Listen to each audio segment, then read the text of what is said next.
That's my sound. And now, for you guys, your sound. What? Okay, cool. We're live. We did it. All right, hello everybody, and welcome to Too Funny Feedback. Woo woo woo woo. I got a couple things I'm gonna say. Although they might not all apply. Let me just double check that sound. All right. Yeah. So Too Funny Feedback. So this is the show where Liza and myself are going to give individualized feedback on the writing and performative aspects of some stand-up comedy. And yeah, we're kind of going to do things a little bit casually right now. We only got AJ in the room, so we're just going to take it slow, look at his set. Again, we're just looking at a 5-minute set, but again, being looser with that today. But we invite discussion during the allotted time. If you want to comment on any of the notes that we give, feel free to do that. Going for making it a discussion. Gonna engage you a little bit. But to our audience, keep in mind as we get started that our intention is to help these comedians grow on this show, and they're going to be of different levels of experience, so keep that in mind. And me and Lisa are learning as well. Comedy is subjective. Leave us alone. Not actually. Please watch. But AJ's hydrating. We're ready. We're ready to do comedy. That's good. But additionally, if you enjoy the show and you want to support the stream, please consider making a donation while watching at district-comedy.live. And if you can't tip for whatever reason, liking, sharing, subscribing to District Comedy platforms also helps. And the link to all those can be found in the description. Woo, woo, woo, woo, woo. We did it. Yay. Cool. All right. Well, So AJ do you want to do it sort of let's break down your set versus let's, go all in, let's look at jokes? That sounds good. Let's do the jokes individually because I have a lot of short jokes. Sweet. Okay, let me just real quick get rid of the timer. Just focus on us. There you go. Okay. People are such sheep. Getting the information from Twitter and Facebook. I used to have a parlor, but they're taking it away from me. The zoning board didn't approve of it. Now I have to watch Rachel Maddow and CNN in my bedroom. Can you say the first part again? People are such sheep getting the information from Twitter and Facebook. I used to have a parlor, but they're taking it away from me. Mm-hmm. The whole parlor, they took it down. Yeah. I get it. But the double, the room and the whole. I enjoyed the joke. I think that there is. I think with that, can you give the whole thing again? All the way to the punchline with the Rachel Maddow. All right. People are such sheep getting their information from Twitter and Facebook. I used to have a parlor, but they're taking it away from me. The zoning board didn't approve it. Now I have to watch Rachel Maddow and CNN in my bedroom. I'm trying to think if there's two misdirects. One, so, yeah, it's a little bit the zoning. It's it goes so many ways, but right. Not even your bedroom. You could even say I feel like there could be a funnier room bathroom because it's Trump. That's what he does. You know what I mean? He would watch it. Things like that. If you're going for that sort of idea of building that and that narrative of that story, but right now the public is pretty aware of that. Obviously, this is topical stuff that's gonna evolve. But I like that. And it's funny because you say parlor and then you use Rachel Maddow and CNN. Right. Because parlor is more of the Fox News or the. Yeah. So, right. There's two misdirects, what side I'm on and a physical parlor versus the social media parlor. Mm-hmm. Mm-hmm. It has levels to it, which I do enjoy, but I want to make sure you hit the punchline. So I feel like I like it. What's the punchline? Well, I mean, so originally there was just All right, so it was just one misdirect, but then I decided to add because they're taking Parlor away. I thought I could do two at once. Mm-hmm. It was just the first. It was just a which side I'm on misdirect, but the punchline is supposed to be now I have to watch CNN in my bathroom. Say bathroom versus. I feel like bathroom is more of like Yeah. sort of. I feel like it might land better because it brings you back to that beginning point of like Parlor and the conservative. You know that. Right. So it sort of buttons it better. Is Mhm. my opinion. I think it's just like, for me, the premises are good on their own. I wonder, like, why you want to, like, fit two misdirects into, like, one joke. I almost feel like just because, like, I'm not super smart, so I like to think that maybe the audience won't also be super smart. So, like, doing just, like, one twist at a time. Like, both of the Yeah. premises have room, but also that'll benefit you because then you're getting more mileage. Okay. So, like, just focusing on one aspect at a time. All right. Make them two separate jokes, I guess you could say. Yeah. Play with it. I mean, I feel like this is what we're doing right now, workshopping it so we can play with it. And maybe CNN and Rachel Maddow are so similar. There's an idea of like juxtaposition. You could do something kind of absurd with that, land that too. Like CNN and My Little Pony. Yeah, like, the was it the pony It's guy? hard. I went through a rabbit hole for a little bit when I was a brony. So Brony, I that's feel like it. I can't speak to this impartially. Hey, Desiree. Hi. I love your background. I saw it on Thursday. I watched everyone's set. I enjoyed that very much. It almost made me want to buy one, but I don't think I've ever eaten an Uncrustable. You've I had have a peanut never butter seen sandwich, them. I Yeah. have. Essentially, you could just freeze a peanut butter sandwich. Lisa, you're ruining the magic. Yeah.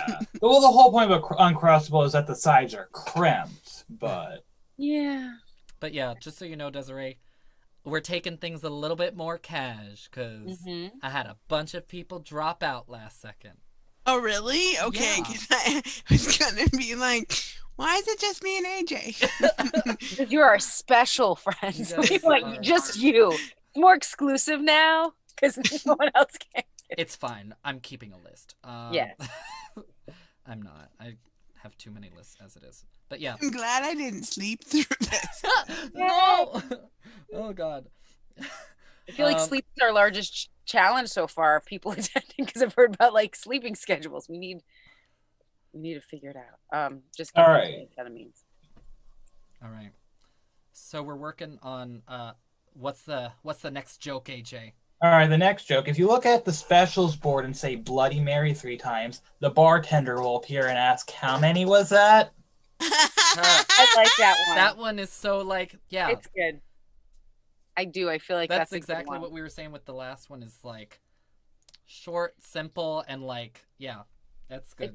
I think it depends on, like, because I remember with your set prior, and I know I'm examining what Thursday and what's in my brain.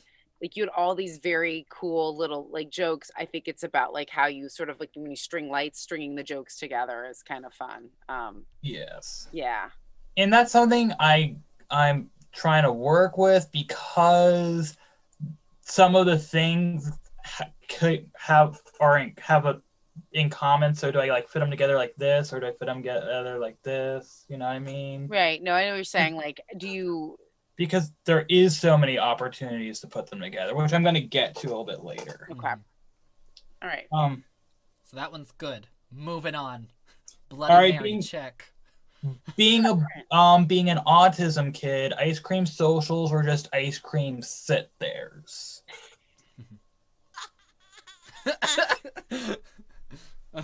And I have more, and I was gonna run this joke by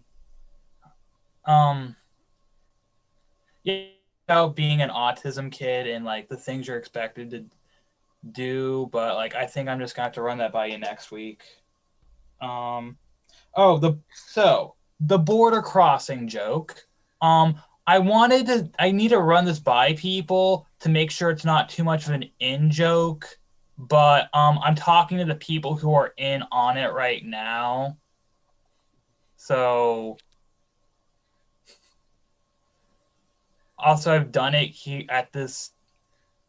at TB&J so much that do I even need to say it again? Yeah, say it again. Yes, Again. because I do not recall the border crossing joke. Yeah.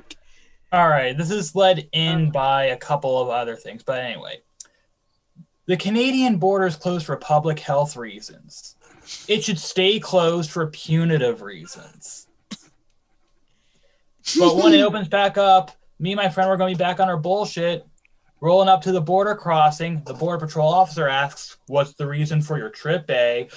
"Oh, we're just going to the Montreal Circuit Party, meet up with a few other twinks, huff some poppers, and feel up Dirk Haber like he's a goat at a porn star petting zoo." He hands us back our passports and say, "Have a safe trip, and whatever you do, don't slap any bags of milk at the supermarket, eh?" "Yes, officer, we'll be sure not to slap bags of milk at the supermarket." We drive off, and I turn to my friend. "He thinks we're gay. We're slapping bags. That's all we do. Good thing he didn't search the cooler. He would have confiscated our Uncrustables." Yeah. So I'm starting to feel like this is something that entertains me and not really anyone else. I like it. I don't Like, think it's that. I think it's just another thing where it's a bunch of jokes in one. Like separating them out a little bit more, especially whenever you do a reenactment in comedy. I feel like it really helps if it's like a segment in the set by itself, because you're already switching back and forth between characters that's going to throw people off enough already. So you don't want to throw too much at them at once. But and then I think for the first part about public health reasons versus punitive reasons, I think that if you can find a tag there some way or something to bring it home more about that analogy, right, I think that would be strong. Yeah, I'm trying to make the joke that we deserve to be punished because we're stupid. Yeah. So even just saying that afterwards would explain it enough, because I don't know, again, I feel like sometimes I need to be led through the joke a little bit, and then after, not you have to explain it to me, but after you kind of take me through your thought process a little bit more, I it clicks for me, and then I can laugh with you. And then just slowing down the interaction. And then what was the last part of it again? When you're talking slapping bags of milk. Yeah, the joke is supposed to be that I'm going all the way to Canada just to slap bags of milk, but I'm embarrassed to admit that, so I'm saying I'm going to a gay party instead because that's less embarrassing. Because Canada has bags of milk. Yes. I think that you'll have to explain that to people. I will say some of the references, and I mean, I know my demographic might be a little different than a lot of them. I'm a little bit older, and I don't have all the Canadian references. I have to say, all right. That to me, what was the guy you referred to? Is it Dirk Haber? He's a gay porn star, so that would only work in front of a gay audience. I feel like at one time I knew some gay porn stars' names, but not anymore. I don't know. I've just gotten more boring. But that's sort of the thing. It's obviously a gay. Obviously, I'm putting out there that I'm just gay and not slapping bags, and maybe, and I'm pretending things that are only gay people do are just so widely accepted or whatever. And oh, no thing, I'm just huffing poppers, nothing special. It's like a gay Thursday. Yeah. No, I get that part of it. I think it's again, the multiple layers that we got to get through as far as how do we keep people along who don't know that gay porn star?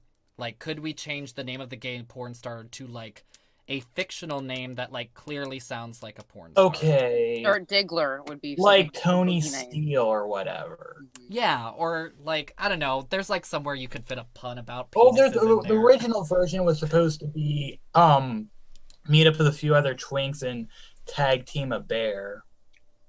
Yeah, That like, works. everybody That would works. get that Get without that. having to, That like... works. And you're going to Canada, so like I feel like bears are there. So It's true. Yeah, there's a Mountie joke in there somewhere, too. mountain, yes. So I feel, it's a very specific, like there's a lot of specific references, and all of them are so specific that if I had one big general Canadian sort of reference that I feel like most Americans would know, then that would get me, like I'd get in the joke, because I feel like a little bit it feels like someone that doesn't know those references, it might feel more of like an inside joke for me. Does that make sense? Right. And, like, I would say that normally that's a good thing in a joke, right? Is, like, you want to have those specific things. At least I think when humor gets more specific, I think it's funnier. Yeah. My main concern with this joke was, is it too reference humor? Because reference humor is kind of...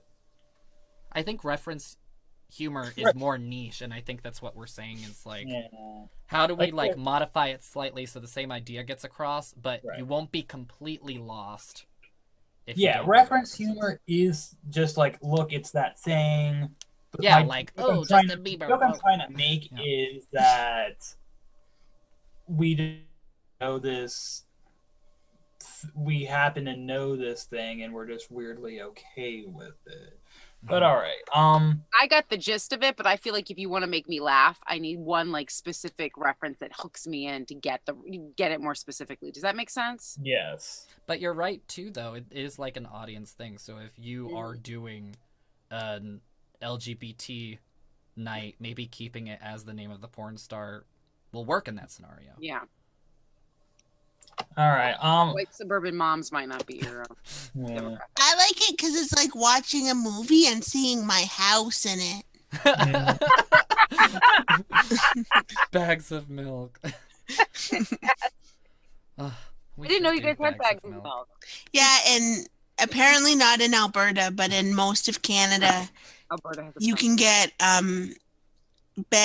bags of milk, and then you put it in like a plastic thing, and you cut the top off the bag of like the corner, and then you pour the milk. This sounds like how I do wine. Is that Yeah, it's like a boxed wine type scenario, but there's milk in it. And is slapping bags of milk a thing, or is it just like it's just like a joke on the reference? I think that's a funny image by itself. Yeah, and it's just like being if you've never seen one before, you would want to like any foreign thing, you want to like touch it, grab it, and see what it is. You usually have to bang the milk thing on the counter or on your knee. Seems so labor intensive for milk. It really is. But you're not wasting these plastic jugs. You're not. I mean, like, you guys are so nice, Canada. They're like, we're gonna help the environment. It may take us like an hour to get our milk open, with plastic bags instead of jugs. In Russia, we just put little cylinders and thaw them out. Oh. Well, that was in one picture in my textbook. But I also heard of them having it like ultra pasteurized, so it doesn't need to be refrigerated at all. Oh wow. Let's see. Next joke. Next joke. I'm a roller coaster enthusiast. I watch construction updates on YouTube. Look, the supports are erect. And so am I.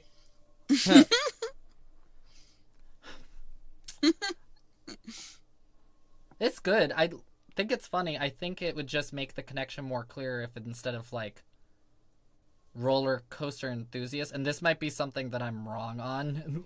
You guys tell me.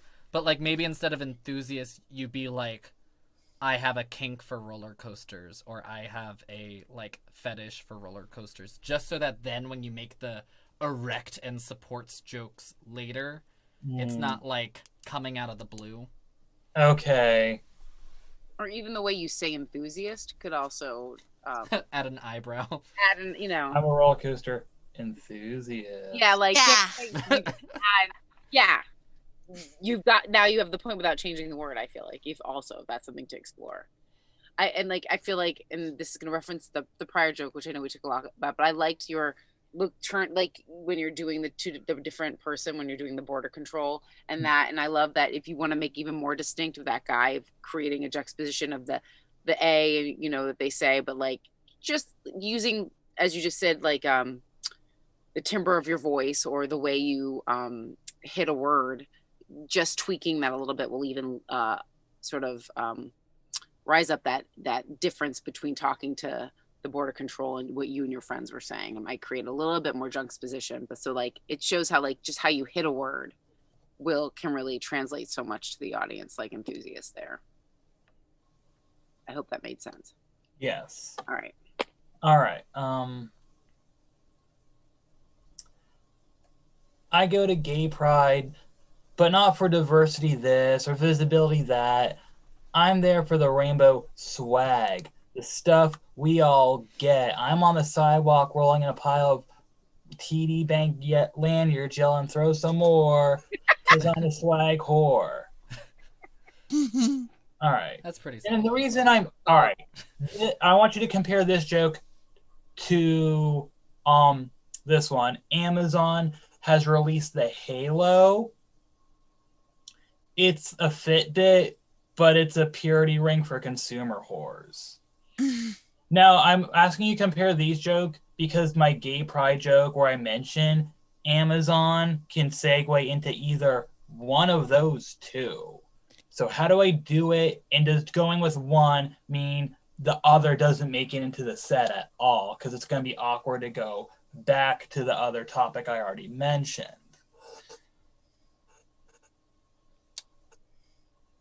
I feel like I have to hear them together to know. So you go. I remember you started with the gay pride, one on your set Thursday. So is that where you go to, and then you say you do the Amazon one?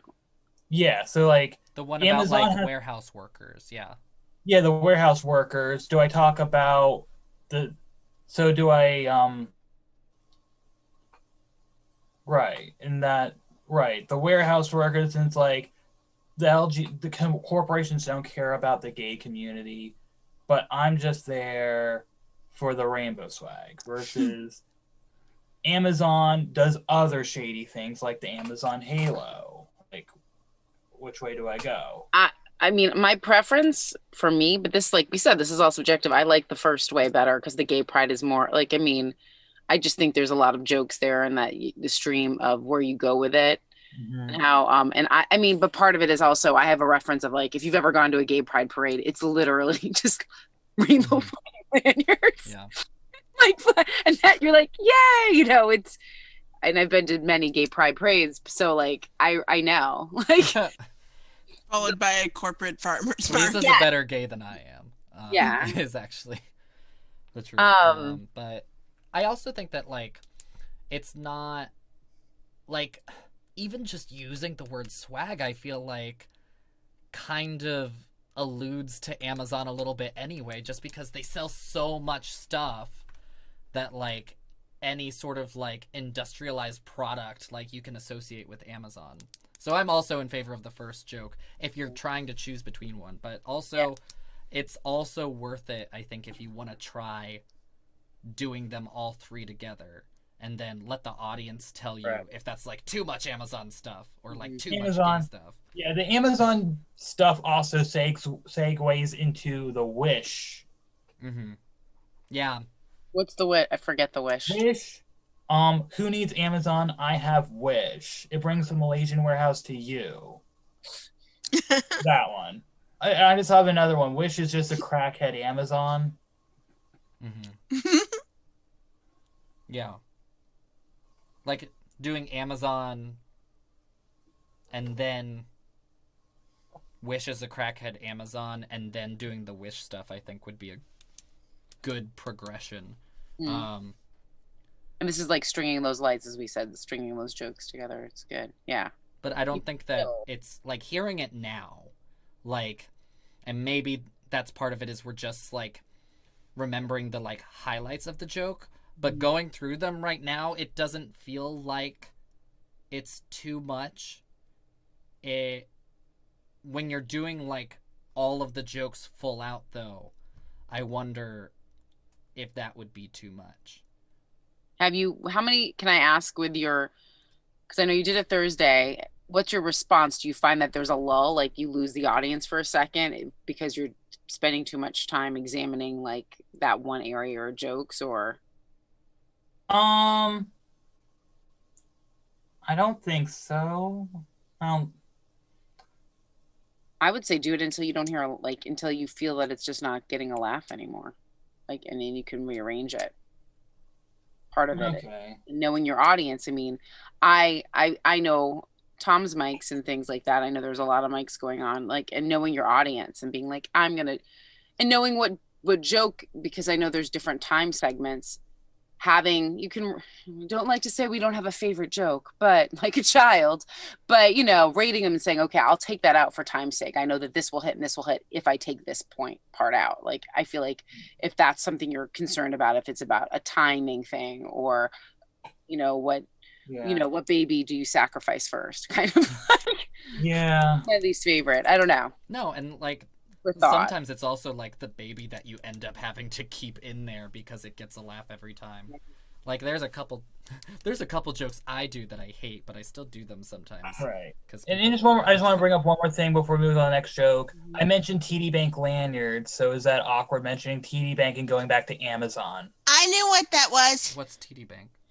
Toronto Dominion Bank, right? Oh. I know TD Bank. They're in the States. Yes. I like that it was specific. They're like because it's always a bank that is always a big sponsor. I think that it really helps by keeping that specific, and it does work. People know TD Bank. Yeah. Don't use like, me. I am a case study. Oh my god! But they're everywhere. They're like at the marathons too, giving out bags. Yes. I saw them at a sustainability fair giving out reusable shopping bags. They're the if I'm a swag whore, they're swag pimps. Yep. That's true. True. All right. Let's see. Let's see. All right. Next joke. After considering the names Game Lad, Playboy, and Small Child I Conceal and Play With, Nintendo finally decided on the name Game Boy.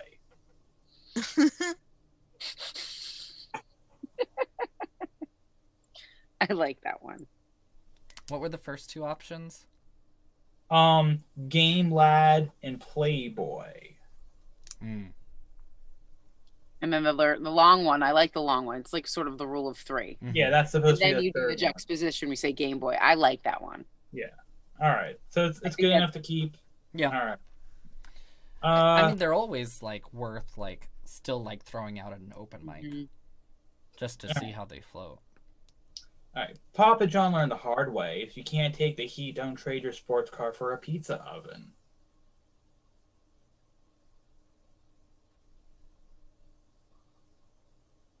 All right. It's not bad. I think there's a joke there. I just don't know if it's landed as.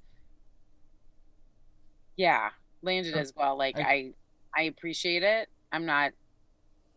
No, I like all your jokes. Actually, are really. It's funny because they're like, but chinks but thinkers all at the same time. It's just really. I like that about your comedy, but I don't know if that one's as. I hate saying favorite child, but I feel like it doesn't get as big a. I mean, some of them have to go anyways, but all right. All right. This one's a little bit longer. As a janitor, what floor signs grant me legal protection if someone slips? I wish they could get me out of other legally slippery situations, like if I slip up on my taxes. Should it slip my mind to file them? I can up in my driveway when the IRS shows up, and they'll say, I guess we'll just arrest someone else for now, and we'll come back later if we're to do it. Yeah. That's actually something that I would like to hear you do more stuff about, like, your job. Like, Yeah. I feel like that's a really big area. And, like, that joke by itself, like, you're doing the correct thing as far as you're taking one premise from your job, the wet floor sign, and you're trying to explore, like, different ways, like, it can be turned into a joke. But in general, I think that you could probably come up with a good, like, if not a full 5 minutes, pretty close to it, like, talking about your job. And, like, that's gonna be, I think, the really interesting stuff too, because you're going to have, like, an in-depth knowledge about it and, like, a perspective that people on the outside of that wouldn't hear. Does that make sense? Yes. All right. Yeah. I mean, retail worker. The thing is about being a third shift janitor, you don't really have that personal interaction to make jokes about like you would if you, let's say, worked retail. Right. I just think that, like, you'll be able to talk about the job the way that, like, most people wouldn't be able to if another comedian were to try and joke about being a custodian. Right. All right. Open for business signs on state welcome signs seem make you look desperate. But rest assured you won't be ankle deep in syringes and feces when you visit the war memorial.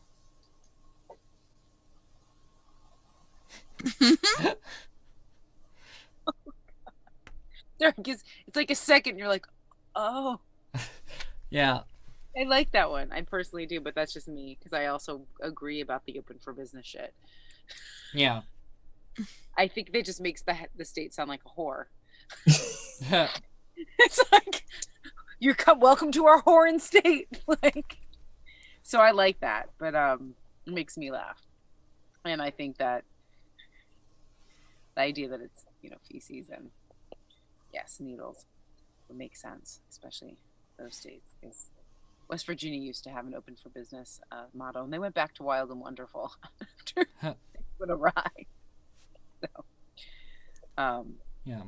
no, I enjoy that one. I think there's also a place where you could play with that too, of whatever you want to put in there, like feces and needles, or you could do something, ideas of like, the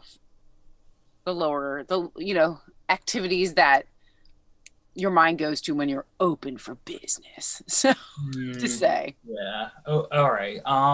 My own complaint about it is the whole feces and syringes thing is sort of like, do you think that's like too done before? It's a little, because like, it has a pretty traceable where it came from, but like it's something that's out there and the conservatives unironically do believe. Mm-hmm. I mean, I appreciate it right now, but that's also, it's pretty with what's everything's going on. We're talking about topical humor and things like that and those ideas, but you could have a juxtaposition, you could flip it if you wanted to in different ways.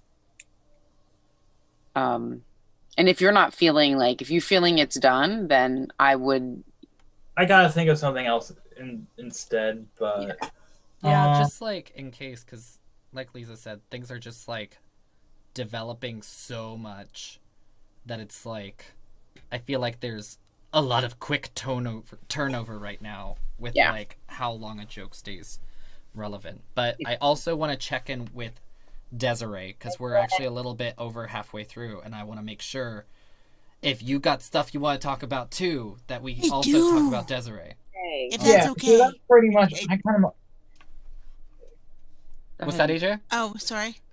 Yeah, I'm all set with the jokes I want to try out. Thank you for sharing, AJ. That was really awesome, and I appreciate it. And I'm really glad I got to hear your set Thursday, which was really funny, but also that you were willing to let us like examine jokes in a way that we haven't yet. Yeah, and, it's also hard because like I feel like when I'm like listening to them, I'm not laughing when I normally would, but it's only because I'm like trying to focus on the joke.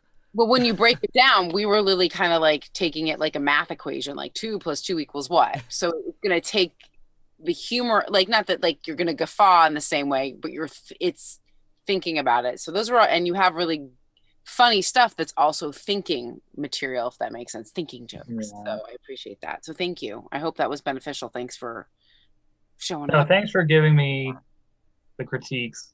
Yeah. Yay! On to the next flip. Desiree. Okay. How do you want to do this? Well, how much time do I have? Like 25 minutes. Okay. So I have a couple jokes, but also, can I use this time to throw out really funny premises that I'm not sure walkies would understand, Fuck but yeah. I think they're Yeah. very, very funny. Yes, totally. Okay, so I don't know if this would work, but it's my favorite. I had the opportunity to try out an air cushion. I don't know if walkies would know what that is, but when you're in a wheelchair, you sit on a seat, and mostly they're filled with foam, but this one was filled with air. So you had to pump it up every time you sat in it, and then throughout the day it would deflate, so you had to pump it up again. And I get like, I now understand what it's like. It's also like it was about $1,000. So I now understand what it's like to have a child, because I constantly just had to take care of this air cushion and would often find myself screaming, "Don't touch the air cushion!" or checking to see if it was okay, because it was so expensive and it was a loaner. And I've always thought that was very funny, but didn't know if like walkies would understand enough to make that like a mainstream joke. I think that you just have to kind of like do what we talked about with a couple of AJs, which is like, if there's like a quick and funny way, that would be like the best to give that context before moving into it. And like even just doing a little explanation like you did works. Like me and Liza were laughing along while you were doing it just now. Okay. But Okay. like, I also think that there's something funny. It sounds like $1,000 whoopee cushion. That's basically what it was. Like But less that's fun. basically what it was. Yeah, like $1,000 whoopee cushion that like fashion never came to and fun forgot.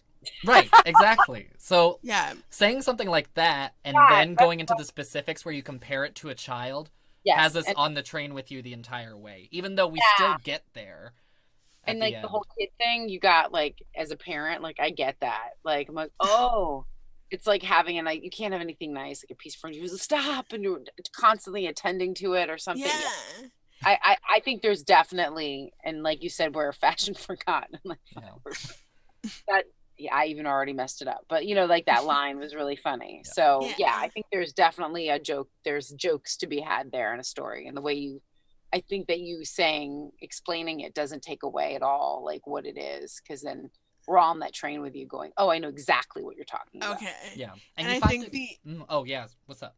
the analogy of the like, it's like a very expensive whoopee cushion, but less that fashion never came to and fun forgot. Yes. Yes. That's good. Mhm. Absolutely. Yeah. And I think that, like, even just... You could even, like, if you wanted to, even though it's already pretty strong, like, just explore the game of the analogy and how else is the $1,000 whoopee cushion like a child. It's very breakable. Like, Yeah. it's not very resilient. Very fragile. Sit on it the wrong way. Yeah. Somebody's gonna be angry. You can't leave it in the cold. I put pressure on it for most of its life. Yeah, that works. But, That's okay. good. Yeah.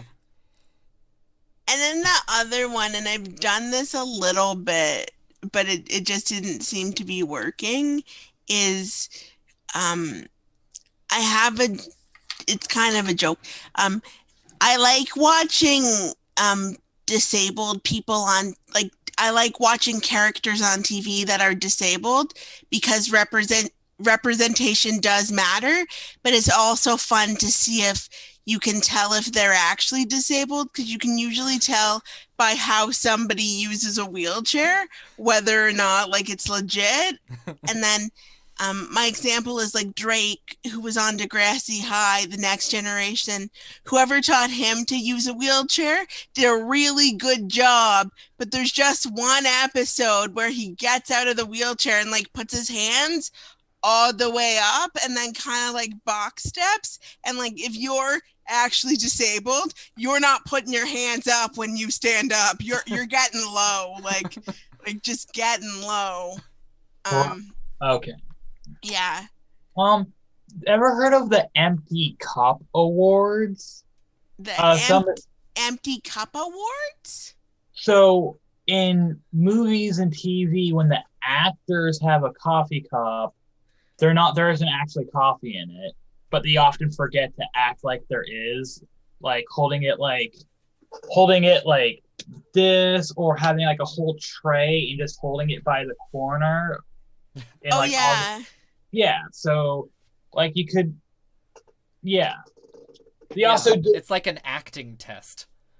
Right. So like driving in the car and they're like this the whole time, and I'm always like, they're gonna kill someone if you let me answer the phone, kind of thing. And they did, and yes, there is a reference, and BoJack Horseman did make a reference to it. Oh really? I should watch that. Have you seen it? Like when they're doing the birthday dad, one of the actresses is all like this and this and this and this, because nothing got by BoJack. They got everything. Yeah. I think it's like an apt comparison. Especially if you want to like draw it back to acting and stuff. Because that's what it sounds like to me. It sounds like someone, like, you're testing them to see if they were like super method for the role, to see whether or not they did it. And I don't know, it also reminds me of, like, this was something in the news like a while ago, but the person who was outed as like being a fake sign language interpreter. That happened a while ago. And like he didn't. At Nelson Mandela's funeral, right? Yeah. The guy that did Nelson Mandela's funeral was like not even sort of a sign language interpreter. He was basically doing the Macarena. Yeah. Which I always found interesting. I don't know how it works in South Africa, but in Canada, there's like or at least in Ontario, there's like a list of like government certified like interpreters you get for fancy government things. Yeah, no, this guy, he was a good imposter. He was like broadcast all over the world too. And what makes me think of is like my husband does the same thing for musicians because he's a musician. So when everyone has to play something, and I'm like, are they? And he's like, absolutely not. They are not a musician. Yeah. There's like a level, like, I don't know if you want to make the correlation, like of seeing, like, whenever I watch somebody, I want to know, and then like, but I think there's definitely good material there. I don't, it's just crafting exactly the story you want to tell and how like you want to land it. Okay. I don't know if I can give you any more direction than that. Go, my child, and Well, I mean, you can dig deeper into it, like if you want to like interrogate yourself as far as like, what am I trying to say with this joke? Like, what do you think you're trying to say with that joke? Like, I just think it's kind of a funny observation. Like, it was just really funny, like, as a person who like can't stand up without hanging on to anything. Mm-hmm. It was just really funny to watch somebody be like, I'm paralyzed. See, that's good. Yeah. Like that. If you have to, that is awesome. That's even like the way that you can like tie it all together. I think that's great. Wow. What a great question that I asked. Like, maybe, I don't know if this is too, like, Debbie Downer, but also, like, make a comment on, like, it's great we gave Drake the rapper a role for a marginalized person, but, like, it would have been so much better. It would have been so much, like, to avoid that, like you can just hire actual disabled actors, and I will never forget I can't walk. Like if I forget I can't walk, I'm falling. I don't think that that's too dark at all. I think that's where like most of people's like brains are gonna go anyway, because there's so much of that happening with other marginalized communities too. That you can do that pretty easily. And I think like even just taking the perspective of like, you'll save so much time, you'll save so much money on like whatever acting coach they got to train them to use the wheelchair. Like, I won't have to go hang out with the wheelchair basketball team because I already know what that looks like. I'll just have to learn how to act. Like Plus I feel like because you're such a positive, like I love your smile and your fit, like you're just such a positive energy that you going dark is sort of like a juxtaposition. I don't think you could, it sort of creates like this different, like, oh, she's going dark, but like you have such a buoyant like energy. That makes sense. That I don't think, especially if it follows immediately after I can stand up. It's so easy. I feel like it doesn't. It actually is gonna enhance the joke of you. For a second, I think that it creates a good juxtaposition. And so okay, I will work on that. And then the other thing, and again, I don't know if this is too inside baseball, but like the actual thing is every time I get a new wheelchair, I buy a new pair of crutches. And I used to walk on crutches when I was little, but they're horrible. But every time I get a new wheelchair, I buy a new pair of crutches, and I'm like, I am going to use these. I need them. And they're like $400 and they're very expensive, and they just sit in my closet. So I buy like forearm crutches, like most people buy exercise equipment. Like, I have a closet full of crutches. Like if you know somewhere that wants to take like healthcare aids, like they are almost brand new because I literally only stand on them once a year, and then I remember they are terrible and I put them in. Because you, like, the other thing, and I think this might be too inside baseball, is you can't do anything on crutches. You can just stand and have able-bodied people clap for you. Basically what you can do. Like, you can't get yourself a cup of coffee.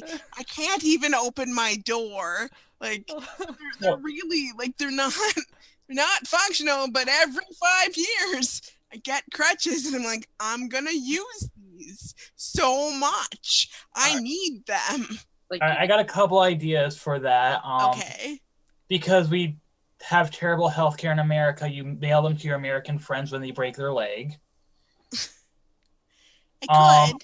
And also think of other things you use your crutches for, like turning up the volume on your TV. Without using the remote. Because you can't find the remote, except you just use your phone for everything now. So I guess I don't know if that really holds up. Like for killing spiders. Yeah. Like other creative uses for the crutches. Other than walking. I love the whole exercise equipment thing. Like you can make a very specific reference, like I've said, like the shake weight. Like every year it's another, like I'm going to use this, or an ab roll, thigh master. You're like, something. So like you can make it a very specific thing, I like that.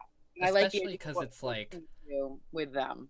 Sorry, what was that, Lisa? No, I was saying I like the idea of like other things you could do with them, but I love the idea. I loved the part where you're like, what can you do except for able-bodied people clapping for you? Because that's another thing, and I don't know if people will be like, quit shitting on the walkies, but like every time I have used a pair of crutches as an adult, some walkie has been like, oh my God, you're standing!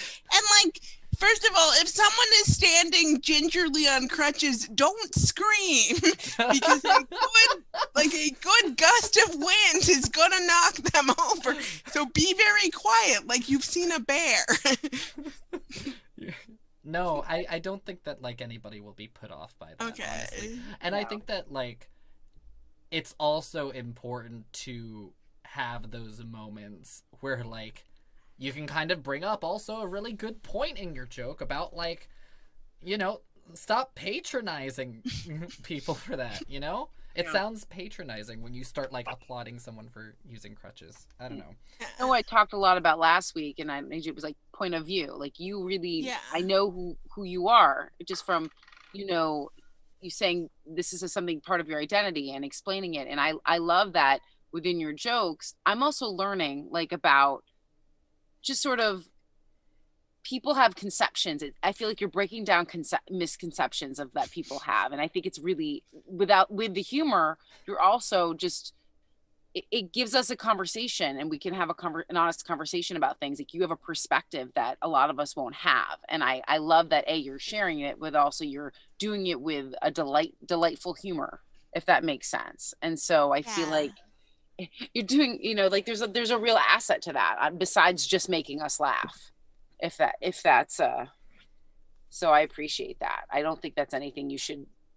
Yeah, don't shy away from it. Don't ever shy away from offending. I feel like you can lean into that, because the whole thing about it is with I mean, for anyone, I feel like it's knowing who you are and getting up there and appreciating it. Just like Tom had mentioned, AJ, like you have a different appreciation of your job. Like you're gonna see something in a different light than we would. So finding the humor and illuminating that to us, besides it also makes us laugh, but it also, I don't know, I feel like that's why I love comedy so much, is besides it, enjoying and sharing laughter, there's some people can get a little bit changed, or they can get new ideas without it being threatening, if that makes sense. Yeah. So you can get some new perspectives, because if you can laugh at something, people aren't such defensive about it. That's my also like the crutches joke. That's good. I will try harder. Try. Because I just always thought it was maybe too inside baseball, and like able-bodied people would inside baseball. Like too much. Like you're inside, like you're inside the culture. Maybe? Yeah. Yeah. Okay. Because No, I think that's great. Yeah. I think that it's fine, and like definitely don't ever worry about like offending the walkies. I think also it was like when you said the joke earlier, but like there's something also too, like exercise equipment, yes, and I feel like just because there's something about the crutches being super expensive too, like for $400 they are. Is that $400 for each individual crutch? No, I think that's total. They're like socks. They come in pairs. Right. Yes, okay. yes. They're like socks. They come in pairs. And do you have to pay, because I'm curious with this whole Canada and healthcare thing that AJ mentioned, like, do you have to pay for those out of your pocket versus because I know you guys have good healthcare in general compared to us. So usually I actually do, because usually the government will cover like one healthcare aid, and usually the wheelchair's more expensive. So they cover 15% of a wheelchair, and then you have to pay. There's like a customer portion in yourself or insurance, or if you're on social assistance, the government will pay the whole thing. But yeah, so usually I will insist I need new crutches and pay the $400 out of my pocket. Well, I'm sorry, just because of your set, I remember talking about like the $40 or $45 for the ambulance. Yeah. That's why I asked. That's why. Yeah. Thank you for educating me. Well, like, yeah, I feel like Lisa's also just like specifically interested, like, oh, what's healthcare like? I'm thinking a lot about these days now.